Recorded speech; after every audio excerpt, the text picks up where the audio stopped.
Hi guys, welcome back to my channel. If you're new to this channel, you're absolutely welcome. My name is Ayomide and on this channel I post DIY sewing tutorial. In this video I'm going to be showing us how to draft and sew an off the shoulder bustier blouse. To get started you would need the following measurements: your shoulder to bust, shoulder to under bust, shoulder to waist for both the front and the back, because the shoulder to waist measurement for both the front and the back are not the same, and you would be needing your waist measurement, your bust measurement, your under bust measurement, your chest line measurement also is needed. This tutorial is going to be a modification of a basic bodice pattern, and if you do not know how to draft that, I have a detailed tutorial on that and I'm going to be putting the link in the description box below, so go ahead and watch that. So guys, to get started, I have gone ahead to mark out my lines, and I have my chest line, my bust point line, my under bust, the waist line, and the distance between that 2 points is my seam allowance of 0.5 inch.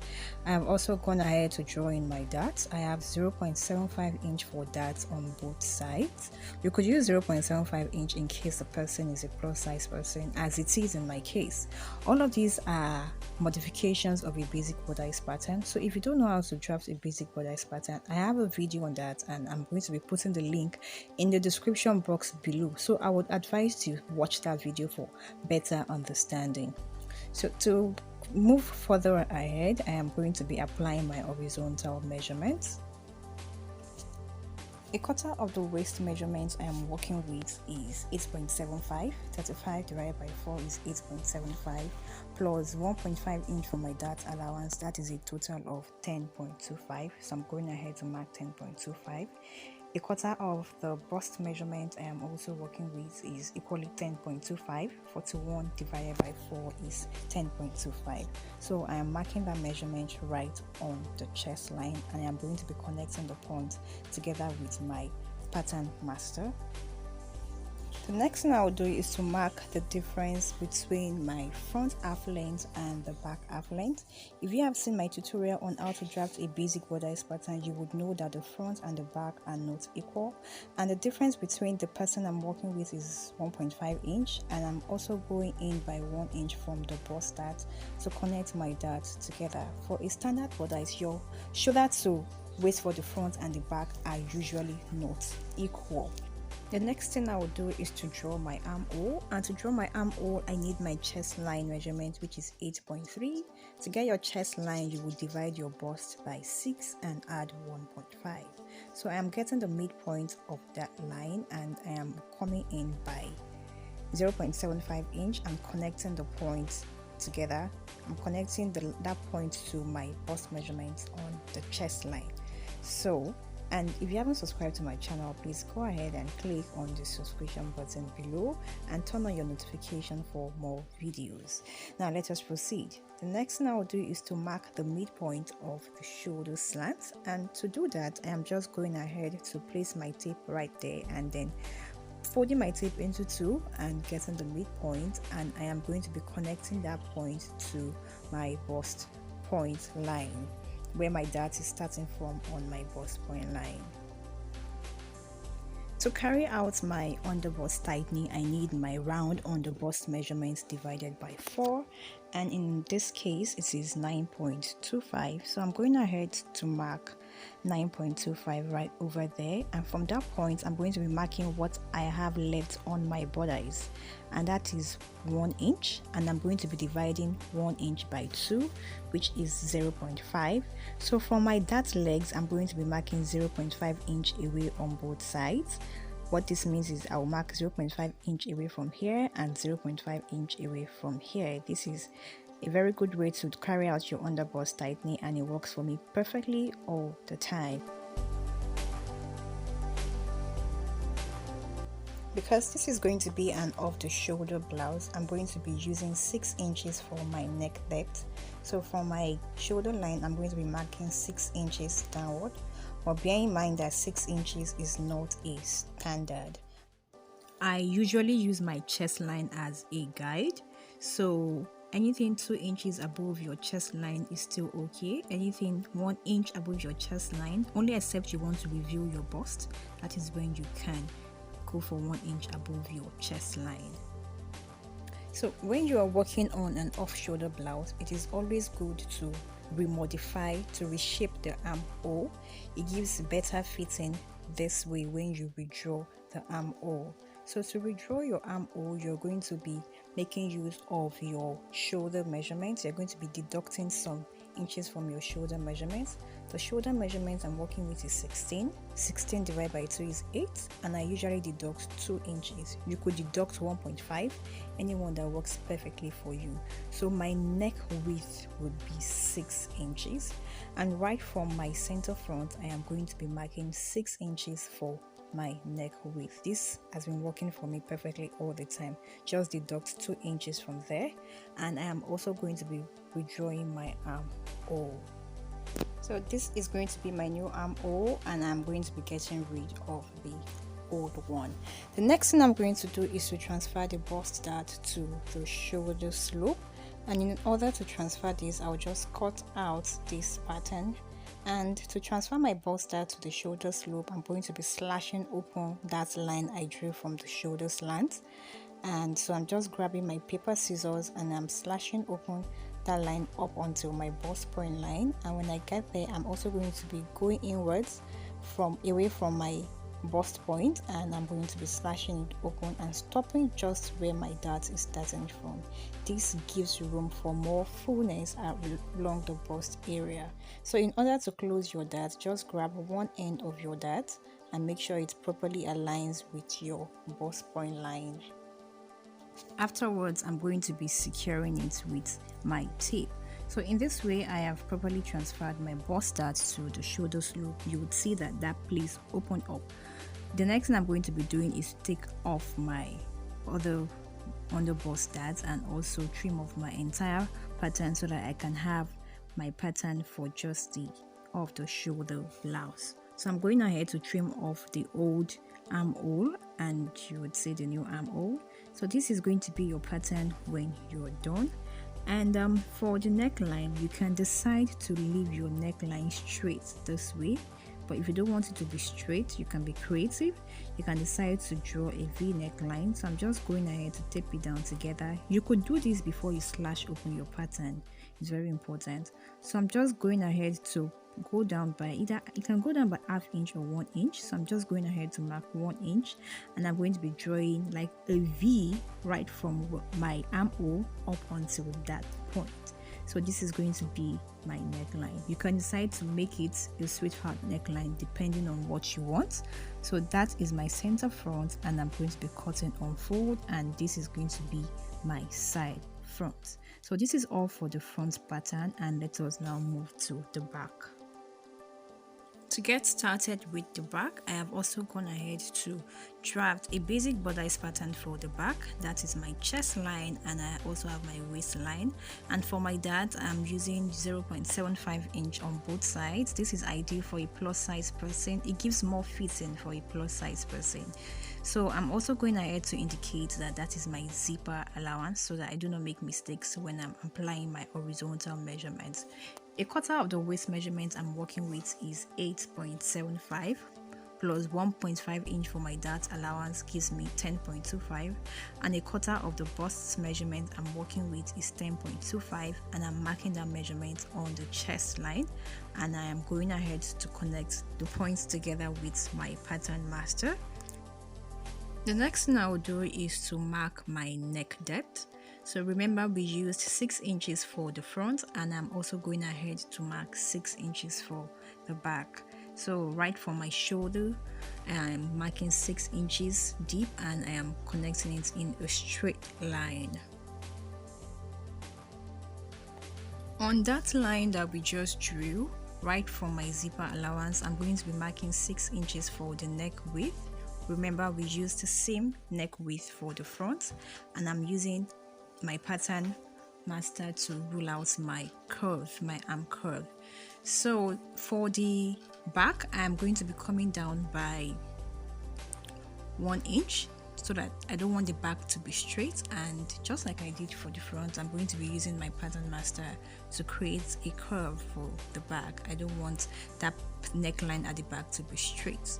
So the parts I'm shading, I'm going to be getting rid of them, and this is going to be my entire pattern for the back.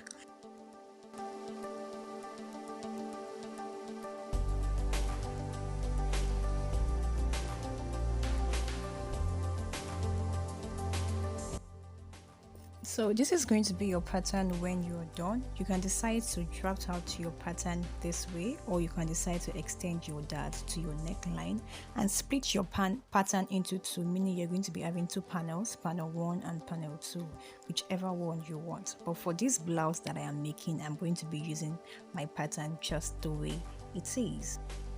So guys, I've gone ahead to cut out my panels, and this is my center front, and I have also gone ahead to fuse in my visible interfacing. I also have the both panels for my side front, and I also cut out my back pattern too, and I transferred my dart from my pattern to my fabric. I did this for both sides of my back. I also cut out a lining fabric that I'm going to be using to turn the edges of my fabric because I want a neat finishing. I cut it out the same way. I have the center front, and I also have the side front, and I have the back with my darts already transferred from the pattern.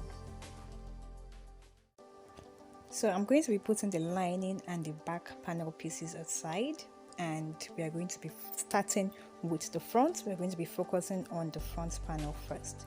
The first thing I'll do right now is to join my panel pieces together, and when I was cutting I included my seam allowances. Remember, on the panel there was no seam allowance, so please don't forget to include your seam allowance.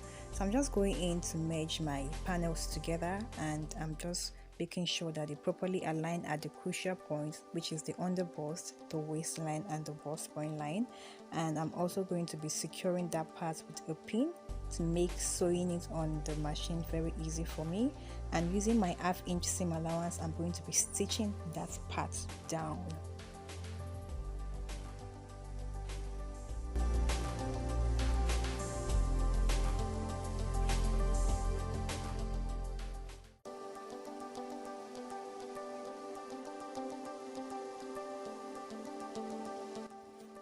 So guys, this is the outcome of what I just stitched together. This is what it looked like. You can see the bust area looking prominent. Then I'm also going to be joining the other side of my front too. I'm going to be joining that side front to my center front using my seam allowance of 1/2 inch. So guys, I am done stitching, and this is the outcome of the front panel. This is what it looks like, and this is it on the inside. I'm removing the pins that I use in tacking them together. So this is what you're going to be having. It's going to look something like this. You can see the way it looks like. The next thing I'll do is I'm going to be creating tiny notches along the under bust area. This allows your fabric to lay nice and flat. So I'm just using my scissors to create tiny notches, and this is going to be the outcome of the front. I'll put it aside and then focus on the back. For the back, all I have to do is just to sew in my dart, and since I have already transferred my dart from my pattern, it makes it easier for me to sew. So I'm just going to fold it over and sew by 0.75 inch, which is the dart allowance that I took for the back. So I'm going to do this for both sides of my dart, and once I'm done, I am also going to be sewing in my lining fabric, and also every other pieces of my lining fabric. I'm going to be joining all of them together. So I have gone ahead to iron to press open my seam lines. I also trim off some excesses along the seam lines in order to reduce the bulge. The next thing that I will do is I'm going to be joining my panels together, my front and my back panels together by the side. So I have placed my back panel to my front panel, right side facing right side, and I am going to be sewing by the seam allowance of 1 inch which I added. So right now I am on my sewing machine and I'm just stitching by 1 inch seam allowance. I'm going to be repeating the same procedure for the other side of my front panel too. This is my fabric after joining. I have joined the sides together. I also did the same thing for the lining. I've joined all of my lining pieces together just like I did for the front. So the next thing now is that I am going to be turning the neckline, and to turn the neckline I am going to be placing right sides of my lining on the right sides of my fabric this way. I'll just lay it nice and flat. Place right sides of my lining fabric on the right side of my fabric and ensure that they meet at crucial points to make the turning very easy. So I'm only going to be turning the neckline because I'm going to be fixing a sleeve to this. This is an off the shoulder blouse with a sleeve, so I'm just going to sew in by 1/2 inch which I added to the neckline. So this is the outcome. I have gone ahead to stitch by my 1/2 inch seam allowance all around the neckline. I also did like a 1/4 inch along the zipper side. There are so many ways to actually turn your fabric. This is just one of those ways. So I stitch along the zipper allowance too by just 1/4 inch. So I'm turning in my fabric now, but before turning I had already trimmed off the excesses to make the turning very nice and to make it lay flat. So this is the outcome of the blouse. And to make it lay more nice and flat, all you have to do at this point is that you're going to be pressing your blouse. I'm going to be pressing my blouse. I'll press it down along the neckline so that it can look very nice and then the lining can stay well inside. At the waistline I'm going to be fixing gathers. And I'm going to be using this lovely Ankara fabric. I have hemmed the fabric along the edges and I'm going to be creating gathers along the waistline.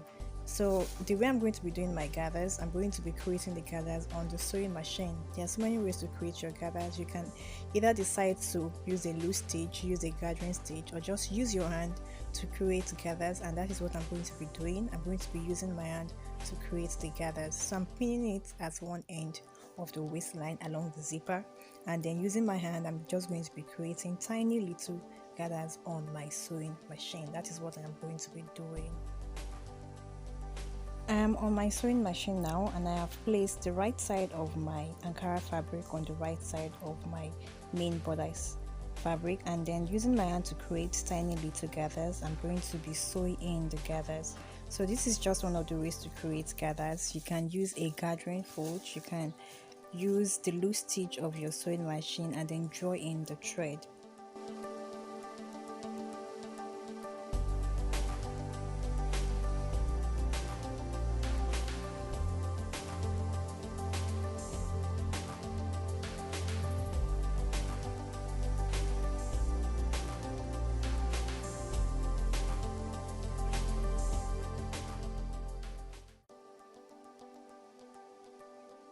So guys, I'm done and this is the outcome of the gathers that I created. This is what we are going to have. This is how it's going to look like. I love the outcome already.